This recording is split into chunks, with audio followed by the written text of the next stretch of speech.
Gagal jegal Anies berujung bersih-bersih, ex-elit KPK bilang Firly tak bisa berkilah lagi. Yang pertama adalah lembaga KPK adalah lembaga dalam rumpun eksekutif dan dalam pelaksanaan tugas dan kewenangannya tidak tunduk kepada kekuasaan manapun. Namun demikian kami sadari bahwa pemberantasan korupsi tidak bisa dilakukan oleh seorang diri, oleh hanya KPK. Karenanya itu KPK sejak tahun 2021 yang lalu mengembangkan konsep yang kita kenalkan dengan orkestrasi pemberantasan korupsi. Muncul kesan-kesan seperti yang tadi saya sampaikan. Ada subjektivitas, ada tebang pilih, ada pilih kasih. Macam-macam ini isu, apalagi ini musim politik. Ya kalau pemilunya ditunda ya bagus. Kita ingat lagi tuh bagaimana Firly akhirnya terpilih tuh, dan pasti ada perjanjian-perjanjian yang mungkin tacit agreement namanya tuh yang tak terlihat, tapi baru terlihat sekarang ketika Firly memaksakan supaya langsung ditersangkakan kan.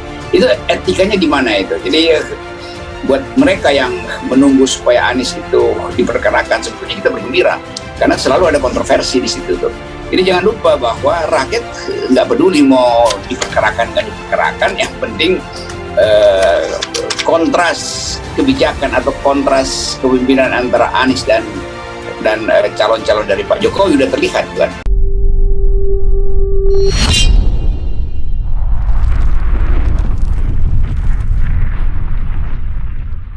Gagal jegal Anies berujung bersih-bersih, ex-elit KPK bilang Firly tak bisa berkilah lagi. Ex-petinggi Komisi Pemberantasan Korupsi atau KPK, Bambang Wijoyanto alias PW, menyoroti perombakan yang terjadi dalam tubuh KPK. Dirinya meyakini bahwa hal tersebut sangat berkaitan dengan dugaan kasus korupsi dalam penyelenggaraan Formula E. Kasus tersebut menurutnya telah menimbulkan konflik internal karena berusaha menjebloskan Anies Baswedan menuju penjara. Selain itu, dirinya mengatakan bahwa Ketua KPK Firly Bahuri tidak lagi dapat membantah, mengingat Kapolri Jenderal Listio Sigit Prabowo telah membenarkan adanya surat KPK yang meminta Karyoto dan Endrar kembali Polri. Ketua KPK tidak lagi bisa berkilah bahwa surat rekomendasi soal mutasi di atas adalah hal yang biasa. Ketua KPK Firly Bahuri disebut berkali-kali mendesak Satuan Tugas Penyelidik agar menaikkan status kasus Formula E ke tahap penyidikan. Ada keinginan menetapkan Anies sebagai tersangka sebelum partai politik mendeklarasikan Gubernur DKI Jakarta itu sebagai calon presiden 2024. Yang pertama adalah lembaga KPK adalah lembaga dalam rumpun eksekutif dan dalam pelaksanaan tugas dan kewenangannya tidak tunduk kepada kekuasaan manapun. Namun demikian kami sadari bahwa pemberantasan korupsi tidak bisa dilakukan oleh seorang diri, oleh hanya KPK. Karenanya itu KPK sejak tahun 2021 yang lalu mengembangkan konsep yang kita kenalkan dengan orkestrasi pemberantasan korupsi. Kita ingat lagi tuh bagaimana Firly akhirnya terpilih tuh, dan pasti ada perjanjian-perjanjian yang mungkin tacit agreement namanya tuh yang tak terlihat, tapi baru terlihat sekarang ketika Firly memaksakan supaya langsung ditersangkakan kan. Itu etikanya di mana itu? Jadi buat mereka yang menunggu supaya Anies itu diperkarakan, sebetulnya kita bergembira karena selalu ada kontroversi di situ tuh.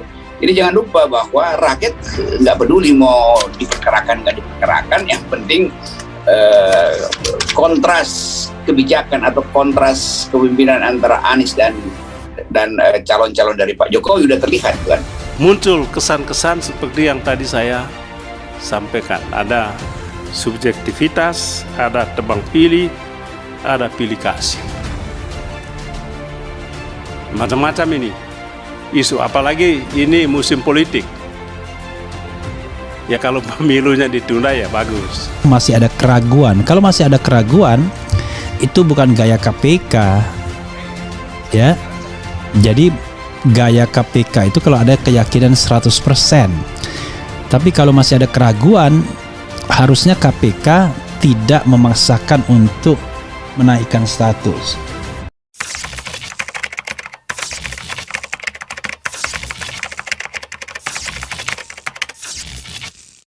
Gagal jegal Anies berujung bersih-bersih, ex-elit KPK bilang Firly tak bisa berkilah lagi. Ekspo Tinggi Komisi Pemberantasan Korupsi atau KPK, Bambang Wijojanto alias PW, menyoroti perombakan yang terjadi dalam tubuh KPK. Dirinya meyakini bahwa hal tersebut sangat berkaitan dengan dugaan kasus korupsi dalam penyelenggaraan Formula E. Kasus tersebut menurutnya telah menimbulkan konflik internal karena berusaha menjebloskan Anies Baswedan menuju penjara. Selain itu, dirinya mengatakan bahwa Ketua KPK Firly Bahuri tidak lagi dapat membantah mengingat Kapolri Jenderal Listio Sigit Prabowo telah membenarkan adanya surat KPK yang meminta Karyoto dan Endrar kembali Polri. Ketua KPK tidak lagi bisa berkilah bahwa surat rekomendasi soal mutasi di atas adalah hal yang biasa. Yang pertama adalah lembaga KPK adalah lembaga dalam rumpun eksekutif dan dalam pelaksanaan tugas dan kewenangannya tidak tunduk kepada kekuasaan manapun.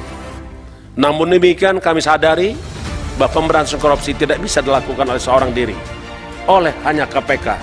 Karenanya itu KPK sejak tahun 2021 yang lalu mengembangkan konsep yang kita kenalkan dengan orkestrasi pemberantasan korupsi.